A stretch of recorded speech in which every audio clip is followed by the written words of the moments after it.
Hello दोस्तों, आज अपन LIC के न्यू इंडोमेंट प्लान जिसका टेबल नंबर है 914 उसके बारे में बातचीत करेंगे। इस प्लान की क्या क्या खासियत है, कौन इस प्लान को ले सकते हैं, क्या इसके बेनिफिट है, सारी चीज को अपन डिटेल से देखेंगे। सबसे पहले अपन दोस्तों इस बात करते हैं कि इस प्लान को कौन ले सकते हैं। तो उसके लिए मिनिमम एज 8 साल होनी चाहिए। मतलब 8 साल के बच्चे से ये प्लान स्टार्ट होता है। उसके बाद मैक्सिमम एज होती है 55 साल। इस प्लान को लेने के लिए 8 साल बच्चे से प्लान स्टार्ट है और मैक्सिमम 55 साल के इंसान तक इस प्लान को ले सकते हैं। नेक्स्ट बात अपन करते हैं मिनिमम टर्म का मतलब है पॉलिसी मिनिमम कितने साल चलेगी। तो मिनिमम 12 साल तक ये पॉलिसी चलेगी। और मैक्सिमम इसकी है 35 साल। मतलब ये एक लॉन्ग इन्वेस्टमेंट प्लान है। मतलब कम से कम आप 12 साल के लिए इसमें पैसा इन्वेस्ट कर सकते हो, ज्यादा से ज्यादा 35 साल तक आप इसमें पैसा इन्वेस्ट कर सकते हो। नेक्स्ट अपन बात करते हैं minimum sum assured. Sum assured का मतलब है बीमा। कुल इसमें बीमा अपन कितने रुपए का लेंगे, उस बीमा के हिसाब से पैसों की कैलकुलेशन सारी जितने का अपन सम एश्योर्ड लेंगे उसी हिसाब से होगी। तो मिनिमम सम एश्योर्ड LIC ने इसमें रखा है 1 लाख रुपए। 1 लाख रुपए मिनिमम सम एश्योर्ड है इस पॉलिसी का। और मैक्सिमम की कोई लिमिट नहीं है, नो लिमिट। मैक्सिमम अपनी इनकम से के हिसाब से अपन कितना भी इसमें इन्वेस्ट कर सकते हैं। नेक्स्ट अपन अब इसको सारे प्लान को एक एग्जांपल लेके समझते हैं। देख नेक्स्ट इस पॉलिसी में अपन इस सारे प्लान को एक एग्जांपल लेके सारा समझते हैं। एग्जांपल में मानते हैं कोई इंसान है जिसकी एज है 30 साल और उसने सम एश्योर्ड लिया है 5 लाख का।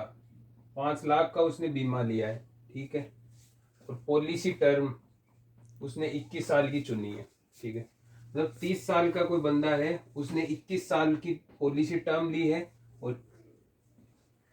अकाउंट पे उसको मैच्योरिटी मिल जाएगी। अब 5 लाख का सम एश्योर्ड में अपने को कितना प्रीमियम पे करना होगा उसकी कैलकुलेशन अपन करते हैं। तो फर्स्ट ईयर उस बंदे को अगर वो ईयरली पेमेंट जमा करवाता है तो 23,549 रुपए, हाफ ईयरली 11,903, क्वार्टरली 6,000 और मंथली है 2,005 रुपए ये जमा करवाने होंगे। ये अमाउंट उसका फर्स्ट ईयर का रहेगा। सेकेंड ईयर और बाकी के जो बचे हुए साल हैं उसमें थोड़ा टैक्स कम लगता है तो वो थोड़ा कम हो जाएगा। जो यहाँ 23,549 थे, यहाँ 23,042 रुपए का इसका प्रीमियम ईयरली, ये हाफ ईयरली, क्वार्टरली और मंथली ये रहेगा। अब अपन इसमें बात करते हैं कि इसने 21 साल के दौरान टोटल कितना प्रीमियम पे किया है। तो इसने 21 साल में 4,84,390 रुपए ये प्रीमियम ये 21 साल के दौरान पे करेगा। और इसको मेच्योरिटी अमाउंट जब ये 51 साल का होगा तब इसको 10,22,500 रुपए ये मेच्योरिटी पर इसको मिलेंगे। 30 साल का बंदा, उसने 21 साल की पॉलिसी ली, अकाउंट पे उसको मेच्योरिटी मिल गई। इस टाइम पीरियड में इसने ये तो पैसा जमा करवाया और ये लगभग ये अमाउंट इसको मेच्योरिटी पर मिल गया। ये सारी बातें तो तब है जब पॉलिसी कंप्लीट चले और वो मेच्योरिटी ले। इन केस अगर उसके साथ कोई दुर्घटना घटित हो जाती है और उसकी दुर्घटना घटित होने पर LIC उसको क्या क्या बेनिफिट देती है उसके बारे में अपन बात करते हैं। बेनिफिट देती है तो उसके लिए अपन उसी वही 5 लाख का सम एश्योर्ड अगर बंदे ने ले रखा है तो उसमें अपने को क्या क्या बेनिफिट मिलेंगे। तो सबसे पहले तो अपने को सम एश्योर्ड, जो भी अपन ने सम एश्योर्ड ले रखा है वो प्लस बोनस जितनी भी साल अपनी पॉलिसी चली है वो अपने को मिलेगा। तो जैसे अपन ने 5 लाख रुपए तो सम एश्योर्ड ले रखा है, प्लस जितनी साल 5 साल 10 साल जब भी उसकी डेथ हुई जितनी साल पॉलिसी चली उसका बोनस, ये अमाउंट अपने को LIC पे करेगी। नेक्स्ट इसके अलावा अपन कुछ इस पॉलिसी में एडिशनल बेनिफिट्स और ले सकते हैं। उसके लिए अपने को थोड़ा प्रीमियम और पे करना पड़ेगा। सबसे पहले एडिशनल बेनिफिट्स में आता है टर्म राइडर।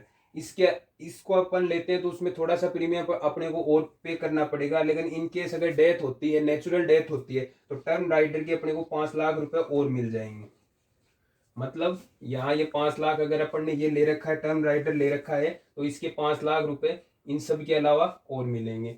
नेक्स्ट इसी के अलावा एक अपन एक्सीडेंटल डेथ बेनिफिट ये इस पॉलिसी में और ऐड करवा सकते हैं। तो इसको ऐड करवाते हैं तो इसके 5 लाख रुपए LIC अपने को और पे करेगी, तो वो और 5 लाख इसमें ऐड हो जाएंगे।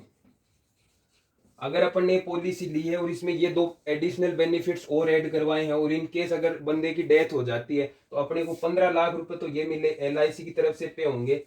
प्लस में जितनी साल पॉलिसी चली है उसका ये बोनस अमाउंट जो है वो अपने को LIC पे करेगी। तो अगर आप ये पॉलिसी लेते हैं तो आपको ये टर्म राइडर और एक्सीडेंटल डेथ राइडर ये अपने को अपने आपकी पॉलिसी में आपको जरूर ऐड करवानी चाहिए। नेक्स्ट इसमें एलआईसी अपने को और क्या बेनिफिट देती है, नेक्स्ट अपन इसमें बात करते हैं एलआईसी अपने को इस प्लान में और क्या क्या बेनिफिट देती है। तो इसमें एलआईसी ने एक बहुत ही अच्छा रखा है कि सेटलमेंट ऑप्शन में है जो मेच्योरिटी पे अपने को अमाउंट मिलता है उस अमाउंट को अपन 5, 10 या 15 साल की किस्तों में अपन ये अमाउंट ले सकते हैं, और वो मेच्योरिटी की जो रकम थी उसको अपन जिस किस्तों में लेंगे तो उस पे अपने को एलआईसी ब्याज देगा। ठीक है। सेकंड बात है लोन की सुविधा। 2 साल के बाद में जब भी अपनी पॉलिसी अपन ने स्टार्ट की उसके 2 साल के बाद में अपन अपनी पॉलिसी पे लोन की सुविधा मिल जाती है, लोन ले सकते हैं। नेक्स्ट है मोड ऑफ पेमेंट। एलआईसी ने इसमें ईयरली, हाफ ईयरली, क्वार्टरली और मंथली 4 मोड ऑफ पेमेंट रखे हैं। इसमें अपनी सुविधा अनुसार साल से 6 महीने, 3 महीने या हर महीने से अपन इसमें पेमेंट जमा करवा सकते हैं। इसमें एलआईसी ने ग्रेस टाइम पीरियड रखा है। उस टाइम पीरियड में जैसे अपने को ईयरली अपन ने किस्त ली 6 महीने से, 3 महीने से ये पेमेंट अपने को जमा करवाना। इन केस अगर अपन ड्यू डेट पे पेमेंट जमा नहीं करवा सकते तो ईयरली, हाफ ईयरली और क्वार्टरली इन तीनों ऑप्शन में अपने को एलआईसी 30 दिनों का ग्रेस टाइम पीरियड देती है, और मंथली मोड में 15 दिनों का ग्रेस टाइम पीरियड देती है। मतलब अगर अपन ने ये मोड ले रखा है और 30 दिनों तक भी अपन ने ये पेमेंट जमा नहीं करवाया तो अपने को कोई भी पेनल्टी एलआईसी को नहीं देनी। नेक्स्ट उसमें है टैक्स। ये कंप्लीट जो मेच्योरिटी पे अपने को अमाउंट मिलेगा, चाहे वो मेच्योरिटी पे हो चाहे डेथ क्लेम पे हो, जो भी अपने को अमाउंट मिलेगा वो कंप्लीट टैक्स फ्री होगा। उसमें अपने को 1 रुपया टैक्स का देने की जरूरत नहीं है। धन्यवाद दोस्तों, उम्मीद करता हूँ आपको मेरा ये वीडियो पसंद आया होगा, और ये प्लान की सारी जो डिटेल है मैंने बहुत आराम से समझाई है, आपको समझ आई होगी। धन्यवाद।